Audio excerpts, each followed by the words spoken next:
Bienvenidos a lo mejor en Excelsior Televisión. Hoy un día verdaderamente complicado en los mercados financieros. Vimos que los países miembros de la OPEP no se pusieron de acuerdo, como lo veníamos anticipando en este espacio, que no se iban a poner de acuerdo, simple y sencillamente porque los grandes productores, Arabia Saudita, quieren ganar cuota de mercado desplazando a los menos eficientes y a los más surgidos de los ingresos petroleros. Desgraciadamente, en esa lista estamos nosotros. Ahí está el impacto en el tipo de cambio, que sigue por segundo día consecutivo arriba de los $14 a la venta, y esto tiene un impacto verdaderamente fuerte en las finanzas públicas. Pues te agradezco muchísimo, senador Mario Delgado, que estés aquí para ver cómo impacta en las finanzas públicas todo este tema del petróleo. La primera pregunta: el gobierno dice que no nos preocupemos, que ya están compradas coberturas, que el Fondo de Estabilización Petrolera nos garantizan que vamos a tener a $79 por barril. Esa fue la declaración hoy del secretario de Hacienda, que no nos preocupemos. Es como para estar tan tranquilos. Bueno, si estuviéramos en Noruega, pues seguramente sí, pero yo no estaría tan seguro, David, de que eso vaya a ocurrir. Primero, yo creo que necesitamos tener absoluta certeza de qué tenemos en las coberturas y qué no. Normalmente compras coberturas para proteger un tramo de tu exportación. Normalmente no cubres el 100% de las exportaciones. Habría que pedirle información detallada a la Secretaría de Hacienda. Efectivamente, también traes ahí los fondos de estabilización de los ingresos petroleros, con más de 40,000 millones de pesos que pueden servir de colchón. Pero aquí lo grave es que la brecha entre lo que se presupuestó, $79 la mezcla mexicana, que nosotros estuvimos insistiendo en que para esa fecha ya era un precio muy alto, muy optimista. Hay que recordar que el gobierno empezó con 82. Como hicieron el cálculo en agosto y en septiembre presentaron el precio que traían en el 82, pero a partir de finales de agosto, principios de septiembre, es cuando empieza este desplome de los precios. Empiezan en 85. El presupuesto original se va en 85, la Cámara de Diputados le baja 3 y en Cámara de Senadores se baja 2. Ahora, efectivamente, si tú ves los datos en septiembre, que es cuando el 8 de septiembre, cuando presenta Hacienda su anteproyecto de presupuesto, sonaba razonable, pero en el camino pues se fue deteriorando el mercado. Otra afectación inmediata y que pues también nos deteriora el ambiente económico es que en esta ronda 1 que van a sacar por parte de las autoridades mexicanas para atraer inversión extranjera a campos petroleros mexicanos, pues también va a bajar las expectativas, porque la mayoría de los campos son aguas profundas, por lo tanto tienes costos de producción muy altos, que al disminuir el margen de ganancia, pues ya va a haber algunos inversionistas que se la van a pensar.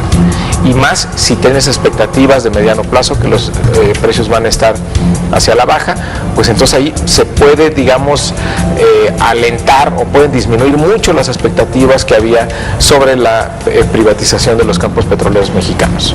Entonces no son buenas noticias. O sea, pero tenemos un tema muy complicado. Tú lo has venido planteando a lo largo de toda esta semana, que seguimos gastando como si el dinero estuviera llegando, digamos, ¿no? O sea, que el tren de gasto del gobierno es como si estuviéramos creciendo arriba del 3,5 y como que el mercado petrolero no hubiera cambiado radicalmente en los últimos meses. No, el nivel de gasto está intocado. Fíjate, el año pasado se supone que íbamos a crecer al 3.5. Crecimos al 1%, pero eso sí, gastamos como si hubiéramos crecido al 3,5 y nos endeudamos como si hubiéramos crecido al 3,5. En este año, ¿qué pasó? Que íbamos a crecer al 3.9.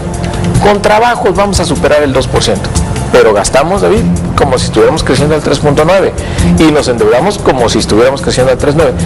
Lo mismo el 2015. La verdad es que ya a estas alturas poca gente cree que vayamos a crecer al 3.7%. O sea, no hay de dónde sustentar. Todos los analistas andan en el 3.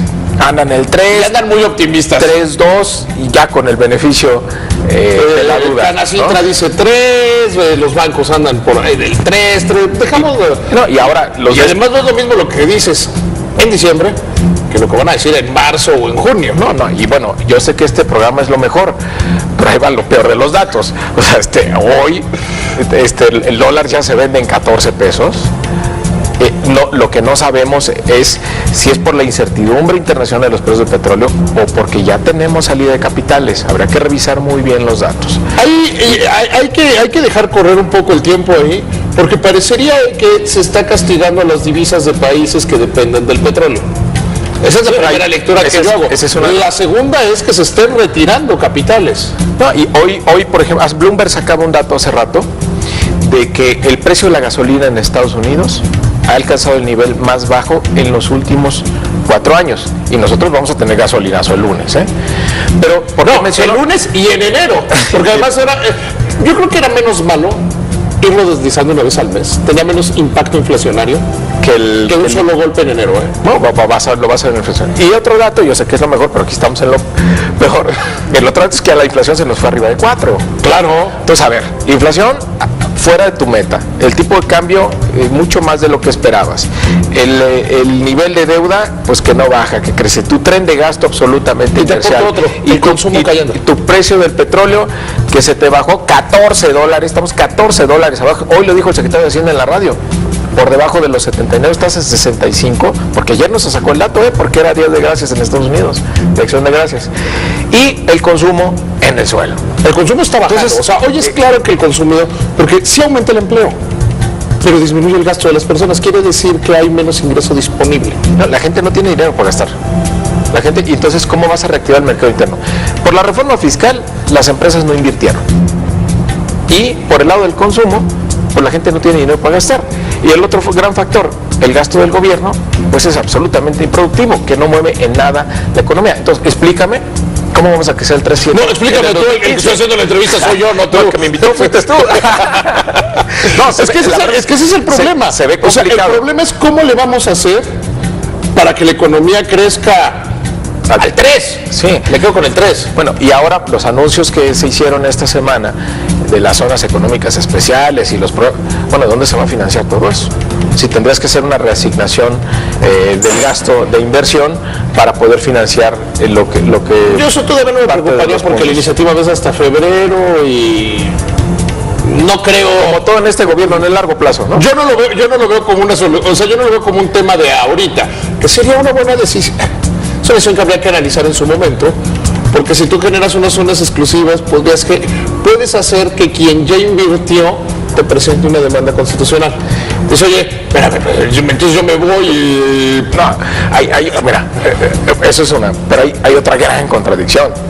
Apenas el año pasado le pusiste IVA a la zona más activa del país, económicamente hablando, que es la zona fronteriza, le quitaste competitividad, bajaste el ritmo económico.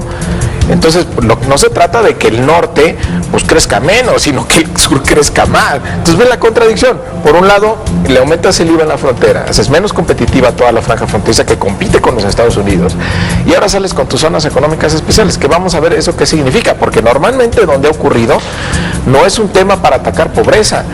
Son zonas que tienen ventajas competitivas sobre otras partes de su propio país, que dan incentivos para atraer inversión y hacen el desarrollo muy especializado respecto de algún sector de la economía. La inversión viene porque, por ejemplo, la inversión automotriz viene cuando encuentra... ¿Por qué están básicamente todos en el Bajío? Porque finalmente el Bajío tiene las mejores carreteras del país. Eso influye muchísimo en la decisión, en la capacidad de conseguir mano de obra calificada. En estas zonas tienes que entrenar a los trabajadores muchísimo, porque el grado de atraso y de especialización es mucho mayor que en otras zonas del país. Pensando en invertir en México, viéndolo como un todo, ¿qué te tendrían que dar para superar todo eso? No, creo que es otro tipo de estrategia para superar esta falta de crecimiento en esta zona. Necesitamos una visión regional. Yo creo que necesitamos proyectos de infraestructura que detonen el desarrollo regional. No hay grandes obras de infraestructura en este país. Ahora el México-Querétaro ya ves que se cayó, está lo de México-Toluca que está en el centro del país, el aeropuerto internacional va a ser muy importante para el país. Pero necesitas obras de gran envergadura por todo el territorio nacional. ¿Qué hacer con esta circunstancia que tenemos? O sea, porque sí traemos un tren de gasto muy elevado, sí traemos muchas complicaciones externas e internas en la economía. ¿Cómo enfrentarlas? Yo creo que hubo errores, hay algo que decirlo, hubo errores en la política económica de este gobierno. Es decir, apenas se nos están empezando a deteriorar desafortunadamente las variables internacionales, pero el estado actual de la economía no lo provocó el exterior, ¿eh? Fueron decisiones de política que se tomaron, creo que muy desafortunadas. Primero, el 2013, la lentitud del gasto público, la decisión de parar a las vivienderas sin tener una alternativa, el no tener proyectos de infraestructura listos, hicieron que la industria de la construcción se cayera y fue lo que te tiró el PIB. Estando en una práctica a punto de caer en recesión, sacas tu reforma fiscal, terminas de alentar la economía, entonces privilegias la caja del gobierno sobre la caja de las empresas y la bolsa de las familias. Entonces, ¿qué tienes este año? Pues sí, el gobierno celebra y te presume que están incrementándose sus ingresos, pero a un costo altísimo, que es que el sector productivo pues esté en este espasmo económico. ¿Qué es lo que yo creo que hay que hacer? Es tiempo que revisemos ya el gasto, ¿eh? Hay mucho gasto improductivo, gasto corriente que se va por la vía del despilfarro o la corrupción. Estaba revisando hace rato el anexo 23 del presupuesto de egresos. Es una cantidad de ridiculeces impresionantes. Hay asignaciones de 60,000 pesos, aunque no lo creas, para municipios. Municipio tal, 60,000 pesos en el fondo de pavimentación, o de repente 100 millones en otra ciudad, que no tiene ninguna lógica. Hay presupuesto, por ejemplo, para arreglar los atrios de las iglesias en Guanajuato. Entonces, yo me quedaría con que tenemos que hacernos la pregunta: ¿cómo estamos gastando? Es ya impostergable. Hay abusos, por parte, hay que decirlo, de la asignación que hacen los diputados, pero también hay una gran cantidad de excesos del gobierno. Y primero, el PRI era muy crítico con Calderón en la forma en cómo gastaba. Llegó al poder, se sentó en todas las plazas, ha seguido creciendo y no está dispuesto a revisar un solo peso de su gasto.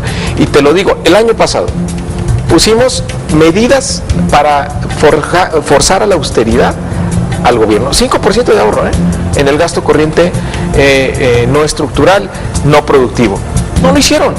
Simplemente una disposición que estaba en la ley de ingresos no se respetó, no se cumplió, porque no están dispuestos a revisar un solo peso del gasto. Yo creo que es tiempo de que nos paremos esta esquizofrenia, de ver de dónde se sacan más ingresos, para revisar en qué se está gastando. ¿Por qué si hay un aumento? Yo preguntaría al gobierno, ¿por qué si se aumentó en 10% en términos reales el presupuesto en este año, tiene tan bajísimo impacto en la economía? Mario Delgado, te agradezco muchísimo que hayas estado aquí. Muchísimas gracias. David. A ustedes les agradezco que nos hayan acompañado hoy en Lo Mejor. Gracias, buenas noches. Te invitamos a seguir cuestionando la información con los siguientes videos.